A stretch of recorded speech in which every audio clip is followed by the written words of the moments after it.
están saliendo algunos nuevos informes, confirmando que los científicos en China fueron capaces de clonar dragones, una especie de seres que algunos consideran que es el Behemoth, también el Leviatán, mencionados en la Biblia, y que han sido bastante meticulosos en cuanto a lo que han logrado. Estos artículos describen a un laboratorio situado en Beijing, que fueron capaces de usar nueva tecnología, mostrando imágenes de lo que parece ser un laboratorio con científicos, sosteniendo criaturas raras, parecidas a dragones de videojuegos, pero que se trata de la mezcla de genes de otros animales, para crear un tipo híbrido de criatura similar, que aparenta ese aspecto, lo cual afirmaron que estos animales atacaron a algunos científicos con una mordedura de tipo venenosa, que los afectó severamente. Ahora, otros medios de China salieron a afirmar que esto solo es una noticia recreada con inteligencia artificial y que no han llegado a crear ese tipo de animales. Pero lo que sí es cierto es que los científicos están llegando cada vez más a lograr avances nunca antes vistos, como el caso de una empresa que está intentando utilizar el ADN de un mamut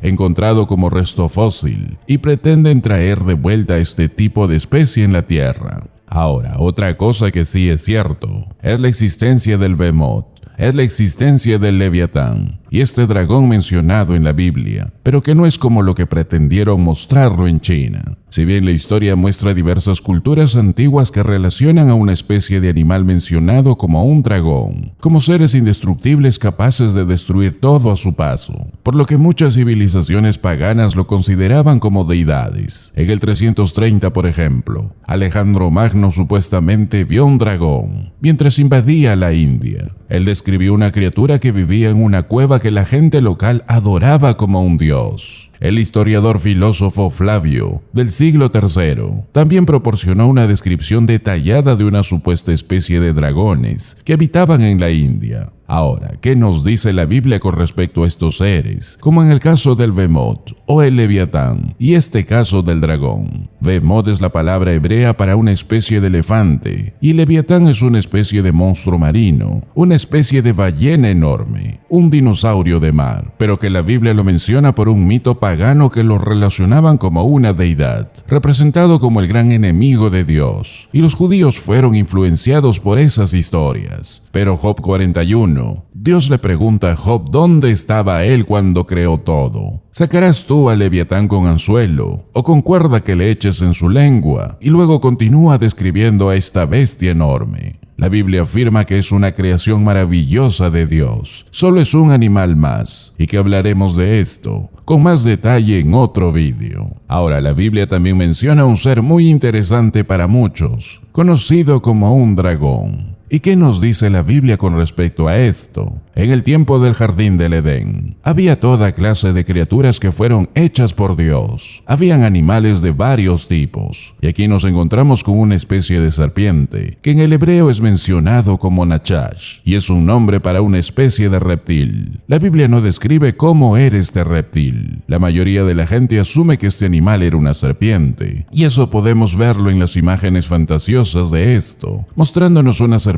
enrollada quizás alrededor de un árbol deslizándose, pero realmente la Biblia no lo describe de esa forma. En el capítulo 3, en el verso 14 del Génesis, parte de la maldición sobre este ser era que iba a andar sobre su vientre y comer polvo. Esa maldición aclara que en ese momento, cuando este reptil apareció por primera vez en el jardín, todavía no se deslizaba sobre su vientre comiendo tierra. En cierta medida, aparecía como un animal erguido. La palabra Nachash en el hebreo se relaciona con el verbo silbar, que está asociado con los sonidos que hacen las especies de reptiles. Ahora, hay otra palabra del Antiguo Testamento que se usa para hablar de esta especie de reptiles, que es la palabra hebrea tanino, y se usaba de varias formas. En Éxodo 7 del verso 9 en adelante, por ejemplo, Moisés está con los magos en la corte de Faraón, y ellos arrojan sus palos, y se vuelven tanino, pero el palo de Moisés se convierte en una especie de serpiente llamada Nachash. Estas palabras se usan indistintamente, pero algo interesante es que también la palabra tanino es es la palabra que aparece para dragón o monstruo marino. Las dos palabras siempre están relacionadas con algún tipo de reptil. Y después de la maldición, después del diluvio, no sabemos qué forma tomaron estos reptiles. No sabemos qué reptiles subieron al arca y cuáles otros fueron destruidos. Pero este tipo de especie aparentemente está mencionada al inicio conversando con Eva. Ahora, cuando vemos el Nuevo Testamento, Satanás es llamado en Apocalipsis 12, en Apocalipsis 20, como la serpiente y como el dragón. A veces es un dragón, a veces es mencionado como una serpiente, es decir, es una especie de dragón reptil, una especie de criatura tipo dinosaurio, más grande, más alto y diferente de lo que podríamos suponer que es una serpiente. Y eso es todo lo que menciona sobre la criatura. Lo demás son solo especulaciones y fantasías. Ahora, este tipo de reptil serpiente es comparado con otros animales en Génesis 3:1, que lo describe de esta forma. Empero la serpiente era astuta, más que todos los animales del campo que Dios había hecho.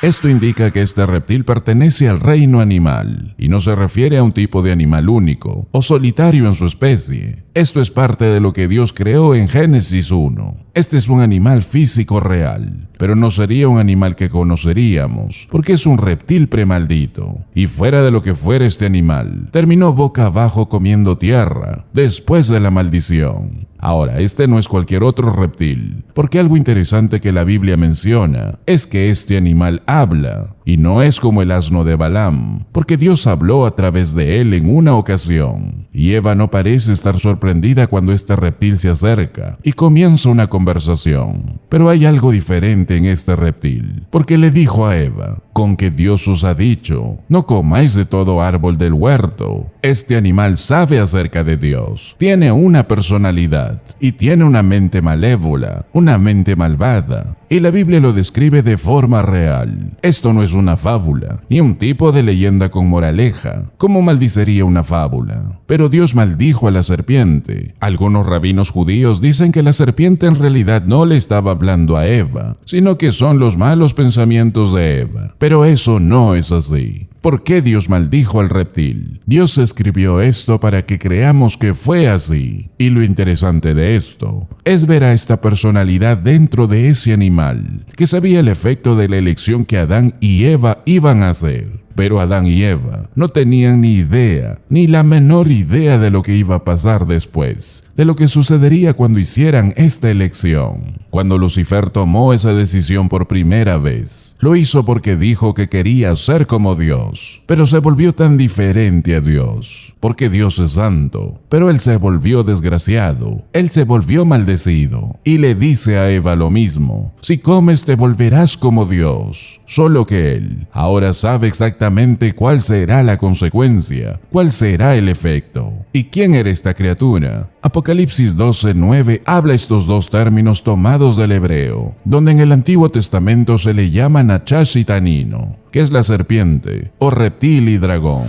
Y fue lanzado fuera aquel gran dragón, la serpiente antigua, que se llama Diablo y Satanás, el cual engaña a todo el mundo.